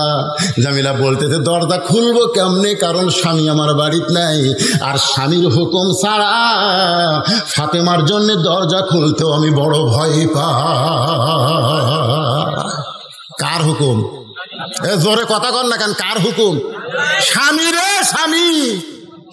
আমাকে গুলে স্বামী মানে স্বামী। রাসূল বলেছে যদি কোনো নারীকে আমি বলতাম সেজদা কর আল্লাহ ছাড়া কাউকে, তাহলে স্বামীর কদমে সেজদা করার হুকুম দিতাম, কিন্তু আল্লাহ ছাড়া কাউকে সেজদা করা যাবে না, এই জন্য বলা হলো না। এখান থেকে প্রমাণ হলো আল্লাহর পরই মেয়েদের কাছে সবচাইতে দামি হলো তার। জোরে কন্যা কেন? দামি কে? জোরে। যারা বলতেছেন না তারা মনে হয় দুর্বল পুরুষ। বিয়ে না করলে কি হবে? করবি না? একটু শোনান দরকার। ডাকতেছে রোকেয়া, কথা নাই। রোকেয়া, কথা নাই। কয়বার ডাকছে? তৃতীয়বার ডাকতেছে, কি করবে? স্বামী অসহায়। রোকেয়া, ওরে বাবা রে, স্বামী বসা মানুষ ভয়ে লাফ দিয়ে উঠছে। হায় হায়, দুইবার ডাকছে, কথা খাই নাই। তৃতীয়বার তখন ডাকছে এমন করে, আমাকে এক গ্লাস পানি দাও গো, ভরিয়া খাও, ভরিয়া খাও। আমার কাম নেই, আমার কাম নেই।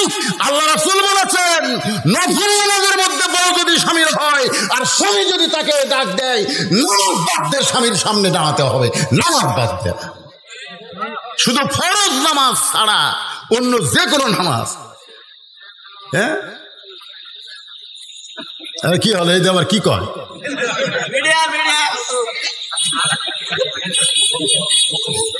গোসল করার আগে দুপুর বেলায় বউকে বলতেছে, আসো গো, রাত্রে তোমারও ঘুম বেশি, আমারও ঘুম বেশি, দিনের বেলা একটু লুটু লুটু খেলি। বউ বলতেছে, আমি রোজা আছি, আমি রোজা। রোজা আছে, স্বামী জানাইনি। আমি মায়েদের পায়ে হাত দিয়ে বলতেছি, নফল নামাজ, নফল রোজা স্বামীর হুকুম ছাড়া করা যাবে? জোরে কান করা যাবে না? শব্দ জোরে কান করা যাবে? ফাতেমা চমকে উঠে বলতেছে, জামিলা তাহলে কি তুমি দরজা খুলবা না? জামিলা বলতেছে, আজকের মতো আপনি ফেরত যান, আজকের মতো ফেরত যান, আগামীকাল এই সময় আসবেন, দরজা খুলে দিব।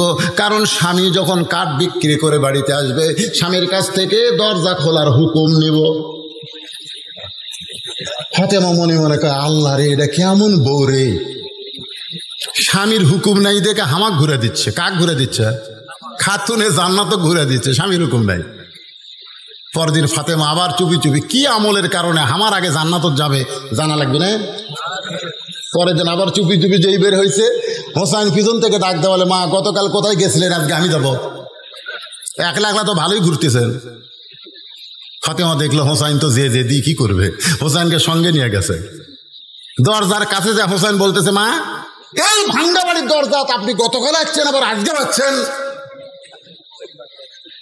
ফাতেমা বলতেছে, জামিলা দরজা খুলে দাও। জামিলা বলতেছে, দরজা খোলার জন্য 1 ঘন্টা হলে দাঁড়িয়ে আছে, কিন্তু খোলা যাচ্ছে না। ফাতেমা বললেন, খোলা যাবে না কেন? বলে, কে যেন বললো, মা মা ওই সন্তানকে নিয়ে যদি ঢুকতে চান তাহলে আজকের মতো আপনি ফেরত যান, আর সন্তানকে বাইরে রেখে যদি আপনি একা ঢোকার শর্ত দেন তাহলে আমি দরজা খুলবো। কারণ আমার স্বামী শুধু আপনার ব্যাপারে অনুমতি দিছে, আপনি সন্তান নিয়ে আসবেন সেই অনুমতি আমার স্বামীর কাছ থেকে নেওয়া হয় নাই। ফাতেমা বলতেছে, খুব ছোট রে, কেবল 4 বছর, এই 4 বছরের বাচ্চা, কিছু বুঝবি না। জামিলা বলতেছে, আপনি খাতুনে জান্নাত হতে পারেন, কিন্তু ফতুয়া কম বোঝেন, ফতুয়া কম বোঝেন, 4 বছরের বাচ্চা বুঝবি না। আল্লাহ রাসূল বলেছেন, তোমার সন্তান যতদিন তোমার দুধ পান করবে ততদিন সন্তানের সামনে স্বামী স্ত্রী মহব্বত করো, অসুবিধা নেই। আমার কথা কি বুঝতে পারলেন? 2 বছর পর্যন্ত সন্তান মায়ের কি পান করে? দুধ পান করে। সন্তান দুধ পান করার বয়সে সন্তান যদি ঘরের মধ্যে থাকে, আপনি আপনার বউকে আদর করেন, সোহাগ করেন, সন্তান দেখবি ঠিকই, বুঝবি না। কিন্তু যেই দুধ ছাড়ার বয়স হয়েছে 2.5 বছর, তখন সন্তান ঘরের মধ্যে চেতন থাকলে আপনি যদি আপনার বউকে আদর করেন, ওই বাইরে এসে বলতে পারে, আব্বা তাই মাছ চাপায় ধরছিল রে, বলতে পারে। চিন্তা করে দেখেন, নিজের 2.5 বছরের বাচ্চার সামনে আমার হালাল বউকে আমি আদর করতে পারবো না, আর 14ই ফেব্রুয়ারি ভ্যালেন্টাইন ডে কলেজ ভার্সিটি পার্কে মনে কাতর ব্যবসা কুত্তা জোড়া লাগছে। জোরে কর কথা দেখছে বাংলাদেশ রে। আর নতুন একটা খবর হলো, ইডেন কলেজ। কি কলেজ? ছেলে বাবা আর চাচা গেছে মেয়ে দেখতে, মেয়ে দেখা পছন্দ হয়ে গেছে, তো বাবা যা হাদিয়া টাকা টুকা দিছে, দিয়ে এখন বলতেছে বিয়ের বাপকে যে আপনার মেয়েকে আমাদের পছন্দ হয়েছে। তো ছেলে আর বাপ চাচা যখন আসতেছে তখন ছেলে বলতেছে, আব্বা পছন্দ তো করলেন, কিন্তু মেয়েটা কোন কলেজে পড়ে শোনা লাগবে। তো বলে, বাবা তা তুই শোনায়। তো তো ছেলে যায় মেয়ে বলতেছে, আপনার তো আমার বাপ মা পছন্দ করছে, তা আপনি কোন কলেজে পড়েন? মেয়ে কছে ইডেন। যে ইডেন কছে ভাই, উনি এত জোরে দৌড় দরজা ভেঙে গেছে। বাপ কয় কেড়ে দৌড়ে ইডেন কলেজে যারা পড়ে এরা হলো ব্যবসা, ওরকে বিয়ে করে কোনো লাভ নেই, বিয়ার আগেই ওরকে কামকা সব হয়ে যায়।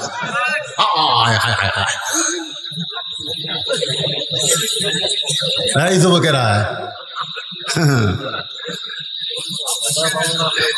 কারণ বিয়ার আগে সবকিছু দেখতেন, বিয়ার পরে আর আফসোস করে লাভ হবে না। ওর নানি দেখেন, ওর মাও দেখেন, অক দেখেন। বিয়ার আগে দেখেন, বিয়ার পরে দেখে কান্দে মারা লাগবে। জোরে কর কথা ঠিক কিনা? এই জন্য একটা কথা আছে, ভাবিয়া করিও কাজ। আমার সঙ্গে সবাই একটু বলেন, ভাবিয়া করিও কাজ, করিয়া ভাবিও না। যুবকেরা যারা এখনো বিয়া করেনি, বাবা এমন একটা মেয়েকে খোঁজো যে মেয়েটার ওয়াজ আমি আপনাদেরকে শোনাইতেছি।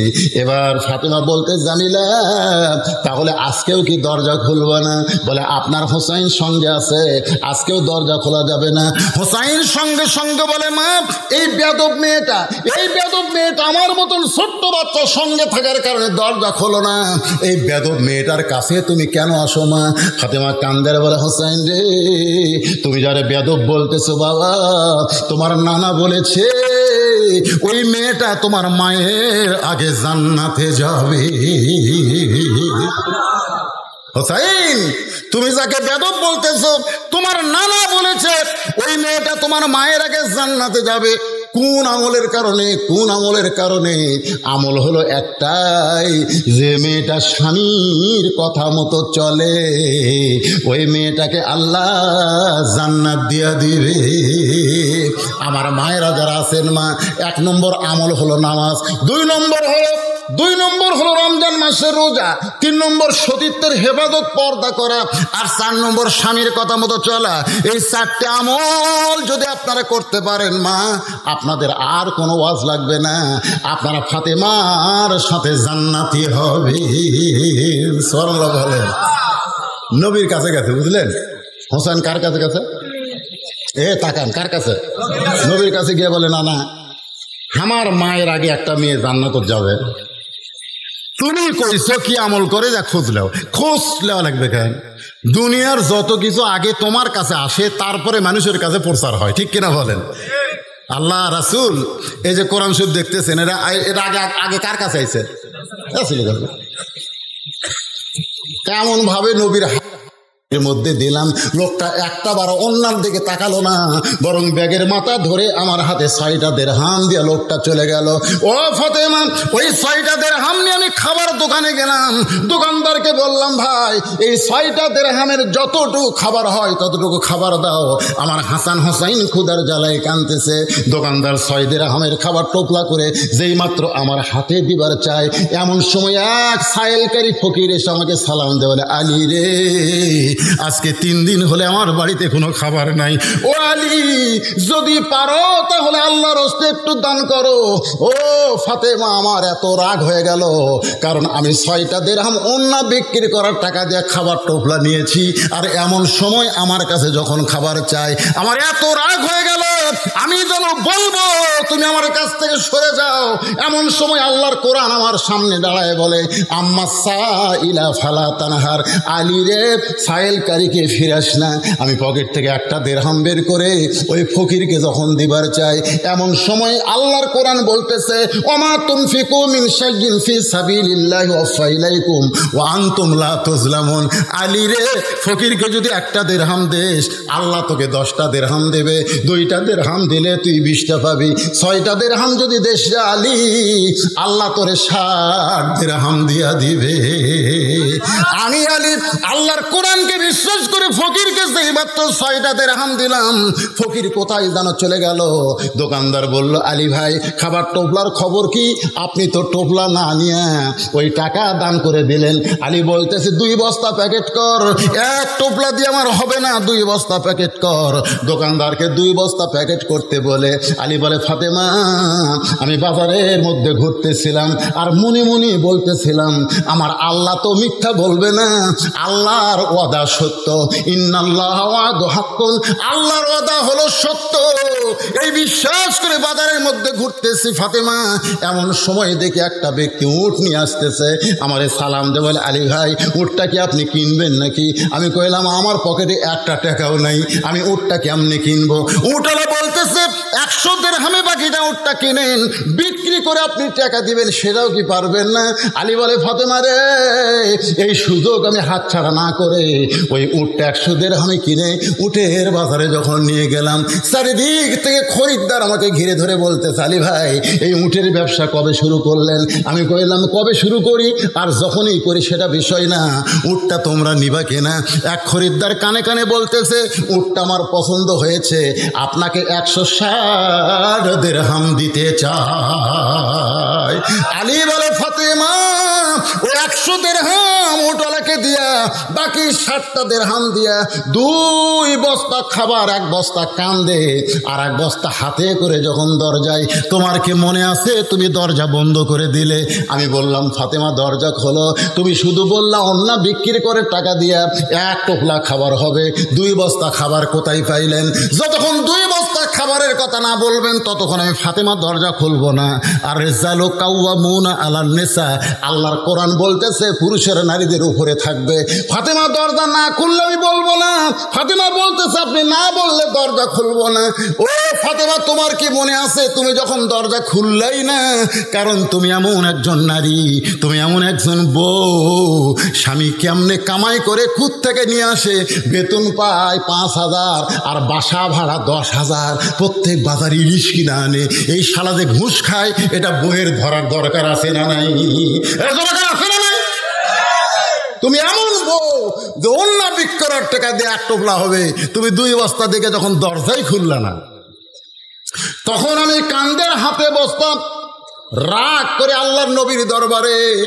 আমি যখন নবীর দরবারে, তখন নবী বসেছিলেন, আমাকে দেখি নবী দাঁড়িয়ে গেলেন, আমার কাঁধ থেকে বস্তা নামায় নিলেন, হাত থেকে বস্তা নামায় নিলেন। আমি বললাম নবী গো আপনি এত ভালো, অথচ আপনার মেয়ে ফাতেমা দরজা খুললো না। আপনি আমার কাঁধ থেকে বস্তা নামায় নিলেন, কিন্তু আপনার মেয়ে ফাতেমা দরজা খুললো না। রাসূল মুসকে হাসিতে বলে আলী রে, যদি ফাতেমা দরজা খুলতো তাহলে তুমি কি আমার কাছে আসতে? না তা তো আসতাম না। তো দরজা খোলেনি, না খোলার কারণে তুমি আমার কাছে আইছো। এখন তুমি বলো তো তোমার কাছ থেকে অন্য কে কিনছে? আলী কয় হুজুর আমি তো জানি না। তোমার কাছ থেকে যে ফকির ভিক্ষা নিছে সেই ফকিরের খবর কি? আলী কয় হুজুর আমি তো জানি না। তোমার কাছে যে উট বিক্রি করলো আর যে উট কিনলো এর কে খবর জানা আছে? আলী বলতে তো হুজুর আমি কিছুই জানি না। রাসূল বললেন জানবা, কারণ আনা মাদিনাতুল ইলমে ও আলিউ বাবুহা, আমি হচ্ছে ইলমের শহর আর তুমি হচ্ছে তার দরওয়াজা। জোরে কর সুবহানাল্লাহ। কেরে ফাতেমার ওন্না দুনিয়ার কোনো মানুষ কিনতে পারে? ফাতেমা হলো পর্দানিশী, তার ওন্না ফাতেমা না বুঝে তোমাকে বিক্রি করে দিতে পারে, কিন্তু দুনিয়ার কোনো মানুষ কিনতে পারে ফাতেমার ওন্না? এক আলী ছাড়া দুনিয়ার কোনো পুরুষ লাগবে পারবে? এই জন্য আমি আল্লাহ ফেরেশতা পাঠাছি, 6 দিরহাম দিয়ে যাও ফাতেমার ওন্না কিনে জান্নাতে জমা দাও। ফাতেমার ওন্না জান্নাতে আছে, নবী বলতেছে ওই 6 দিরহাম তোমাকে দিছে। তুমি যখন খাবার কিনবার গেছো তখন আল্লাহ তাআলা বলতেছে আল্লাযী খালাকাকুম, আল্লাহ সূরা মুলকের মধ্যে বলতেছেন তাবারাকাল্লাযী বিয়াদিহিল মুলকু ওয়া হুয়া আলা কুল্লি শাইইন কাদির আল্লাযী খালাকাল মাউতা ওয়াল হায়াতা লিয়াবলুয়াকুম আইয়ুকুম আহসানু আমালা। ধরে কার সুবহানাল্লাহ। আল্লাহ কয় ফেরেশতা যা ওই 6 দিরহাম লিয়ে আয়। ফেরেশতাকে আল্লাহ 6 দিরহাম দিয়ে হাসান হোসেনের খাবার কিনতেছে। আল্লাহ বলতেছে যারা আমার বান্দা হবে তাদের কাছে সন্তান আগে না, দুনিয়া আগে না, তাদের কাছে আল্লাহ আগে। জোরে কোন সুবহানাল্লাহ। লিয়াবলুয়াকুম, পরীক্ষা হবে, পরীক্ষা। দেখি আজকে পরীক্ষা আলী কাক ভালোবাসে। ফেরেশতা ফকির হয়ে তোমার কাছ থেকে 6টা দিরহাম নিয়ে গেছে। ওই 6টা দিরহাম যখন নিয়ে যায় ফেরেশতা কান্দা দেখে আল্লাহ কয় কান্দিস কেন? বলে আল্লাহ সন্তানের জন্য খাবার কিনবার চাইছিল আর সেইটা ফকির হয়ে নিয়ে আসলাম। আল্লাহ কয় এতই যদি দয়া হয় তাহলে যেই উটের পিঠে চড়ে ফাতেমা জান্নাতে যাবে ওই উটটা বিক্রি হবে যা। ওই ফেরেশতা উটটা বিক্রি করছে 100 দিরহাম বাকিতে, আবার 160 দিরহাম কিনেছে। 100 দিরহাম তারে দেওয়ার পরে বাকি 60 দিরহাম দিয়ে 2 বস্তা খাবার কিনেছ। ফাতেমা চিল্লায় বলে, বাবা ওয়াজ তো ভালোই করতেছেন, কিন্তু জামিলা আমার আগে জান্নাতে কেমনে যাবে? আল্লাহ রাসূল বলতেছে, আলী বলো বলো। আলী বলতেছে, ফাতেমা শোনো, আল্লাহ তুমি জান্নাতি নারীদের নেত্রী হওয়ার কারণে তোমাকে হাঁটে হাঁটে জান্নাত দিবে না। জান্নাতি নারীদের নেত্রী হওয়ার কারণে আল্লাহ তোমাকে উটের পিঠে করে জান্নাতে নিয়ে যাবে। জোরে কোন সুবহানাল্লাহ। কিন্তু উটটা জান্নাতের একেবারে নিকটতম এসে থমকে দাঁড়াবে। ফেরেশতা বলবে, আল্লাহ উট এমন জায়গাতে এসে দাঁড়ালো, এখান থেকে জান্নাত তো পাওয়া যায় না। আল্লাহ বলতেছে, উট যদি না যায় টাইনে টেনে নিয়ে যাওয়া লাগবে। ফেরেশতা কয়, আল্লাহ উটের কি ধরে টানবে, টানার তো কিছুই নাই। আল্লাহ তখন বলবে, আলী বলতেছে, আল্লাহ বলবে, ওই যে ফাতেমার ওন্না আছে, ওই ওন্নাটা উটের গলায় লাগায় দাও। আলী বলে, ফাতেমা তোমার ওন্নাটা উটের গলায় যখন লাগানো হবে, সেই ওন্নাটা নিচে ঝুলতে থাকবে। এখন এইটা কে টেনে উটটাকে জান্নাতে নিয়ে যাবে? এমন সময় বলবে, আল্লাহ জামিলা তোমার স্বামী সব সময় দোয়া করতো, আল্লাহ যে বউটা আমার হুকুম ছাড়া ফাতেমার জন্য দরজা খোলে না, আমার সেই বউটাকে তুমি সবার আগে জান্নাত দিও রে ফাতেমা। আল্লাহ স্বামীর দোয়া কবুল করে ওই জামিলাকে সবার আগে জান্নাতে কেমনে দিবে? কারণ তুমি হলা খাতুনে জান্নাত। তখন আল্লাহ বলবে, উটের ওই ওন্নাটা টেনে টেনে ফাতেমাকে জান্নাতে নিয়ে যাও।